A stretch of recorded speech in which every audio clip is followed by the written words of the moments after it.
Welcome to the ஞால் ஹொரிசான்ஸ். இன்றைக்கி நாங்கள் பார்க்க போகிறது சிக்கனை வச்சு ஒரு கறி வைக்கலாமா வாங்க. ஸோ இதுக்கு ஒரு கிலோ சிக்கன் நம்ம எடுத்துக்கலாம். அது மட்டும் இல்லாமல் பெரிய வெங்காயம், சின்ன வெங்காயம், பூண்டு, ரம்பை, அப்புறம் கருவேப்பிலை, பட்டை, ஏலக்காய், கிராம்பு, இஞ்சி பூண்டு பேஸ்ட்டு, அப்புறம் கடுகு, வெந்தயம், சாம்பு.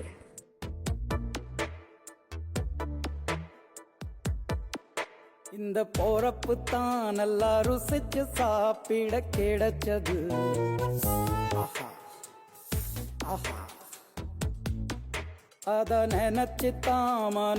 நாங்கள் பொதிகை நேச்சுரல்ட மரசெக்கு நல்லெண்ணெயை எடுத்திருக்கோம். இதை கொஞ்சம் ஊற்றிக்கொள்ளலாம்.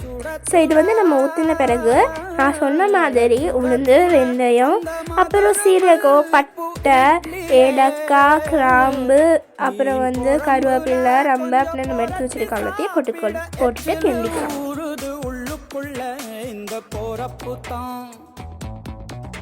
இந்த போறப்பு தான் நல்லா ருசிச்சு சாப்பிட கிடைச்சது.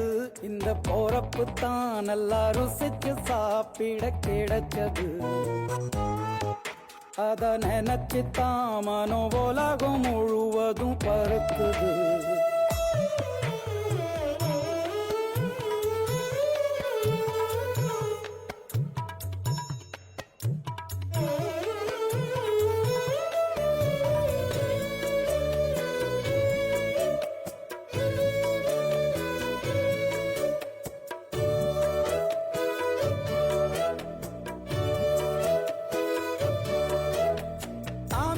கோழியை போட்டுட்டு இதோட கொஞ்சம் உப்பு, மஞ்சத்தூளும் போட்டு வேக வச்சு எடுக்கலாம். கிண்டி விட்ட பிறகு இப்படித்தான் இருந்துச்சு. ஸோ அதுக்கப்புறமா நம்ம என்ன செய்யணும்னு பார்த்தீங்கன்னா கொஞ்சம் மிளகாய் தூளை போட்டுக்கலாம்.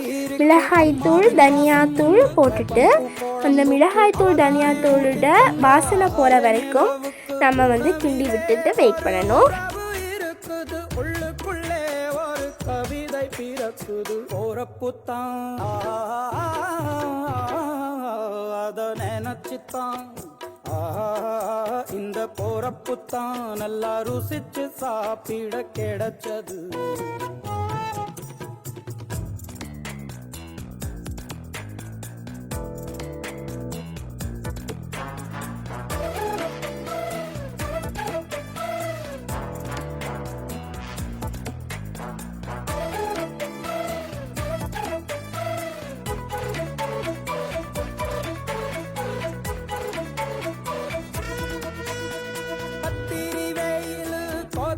போது பணகம் கரைச்சு குடிக்கணும். நல்லா கிண்டி விட்டாச்சு. இப்போ பச்சை வாசனைலாம் போயிடுச்சு. அதாவது மிளகா, தனியாத்தூளோட வாசனைலாம் போன பிறகு நமக்கு தேவையான அளவு தண்ணியை ஊற்றிட்டு அந்த கறி குழம்புறது இது வரணுன்றனால தண்ணியை கொஞ்சம் ஊற்றிட்டு அப்படியே அதை வேக வச்சுக்கலாம். ஸோ கொதிச்சிருச்சுங்க, பாருங்கள் எப்படி இருக்குன்னு. ஸோ கொதிச்சதுக்கப்புறமா அது அப்படி இருந்துச்சு. ஸோ அதை எடுத்து வெளியே வச்சுருங்க. ஸோ இதுக்கான தாளிப்பை நம்ம ரெடி பண்ணலாம். ஸோ இதுக்கு தாளிப்பு நம்ம கொஞ்சம் தேங்காய் எண்ணெய் ஊற்றிக்கலாம். ஃபஸ்ட் நல்லெண்ணெய் ஊற்றி இப்போ தேங்காய் எண்ணெய் ஊற்றுறோம். ஸோ தேங்காய் எண்ணெயோட நம்ம என்ன செய்ய போகிறோம் அப்படின்னு பார்த்தீங்கன்னா தேங்காய் எண்ணெய் காயிற வரைக்கும் வெயிட் பண்ணணும். இது நல்லா காஞ்சி வந்தோடனே இந்த பபிள்ஸ் மாதிரி தான் வரும். அந்த மாதிரி வந்த பிறகு நம்ம எடுத்து வச்சுருக்கிற சாமான், அதை தேவையான பொருட்கள் அதெல்லாம் போட்டுக்கலாம். இன்னொரு பக்கம் பார்த்தீங்கன்னா எப்படி கிறிஸ்பியான சிக்கன் வெந்துக்கிட்டு இருக்குன்னு. கிறிஸ்பியான சிக்கன் பொரிச்சு எடுத்துக்கிட்டு இருக்காங்க. ஆல்ரெடி ஒன்று எடுத்து வச்சுருந்தேன், அதையும் பாருங்கள் எடுத்துக்கிட்டு இருந்தேன். ஸோ இப்போ இதில் சின்ன வெங்காயம், அப்புறம் கருவேப்பிலை, கொஞ்சம் சின்ன சீரகத்தையும் போட்டு வணக்கி விட்டுக்கலாம்.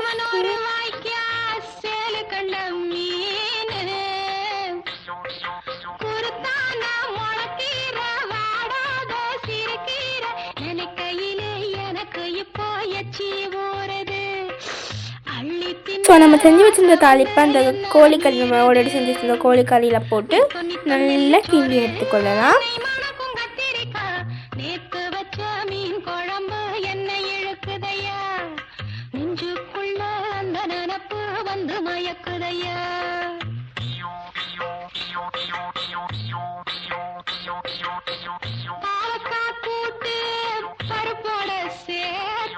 கிறிஸ்பியான சிக்கன் எப்படி செஞ்சதுன்னு கேட்குறீங்க. இங்கே பாருங்கள் எப்படி இந்த பஜ்ஜி போண்டா மாவு எடுத்துட்டு இதுதான் அது ஆச்சிட பஜ்ஜி போண்டா மாவு இதை போட்டு சிக்கன் செஞ்சேன். ஸோ வந்து அவளுக்கு தான் கோழிக்கறி ரெடி. தேங்க்ஸ் ஃபார் வாட்சிங். கஷ்டப்பட்டு வீடியோ எடுத்ததுக்கு ஒரு லைக், ஒரு ஷேர், ஒரு சப்ஸ்கிரைப் பண்ணுங்கப்பா. பாய் பாய் ஃப்ரெண்ட்ஸ். அடுத்த வீடியோவில் சந்திக்கும் வரை இடமிருந்து விடைபெறும் நாங்கள் தன்யா ஹாரிசான்ஸ். நெஞ்சுக்குள்ள அந்த நிரப்பு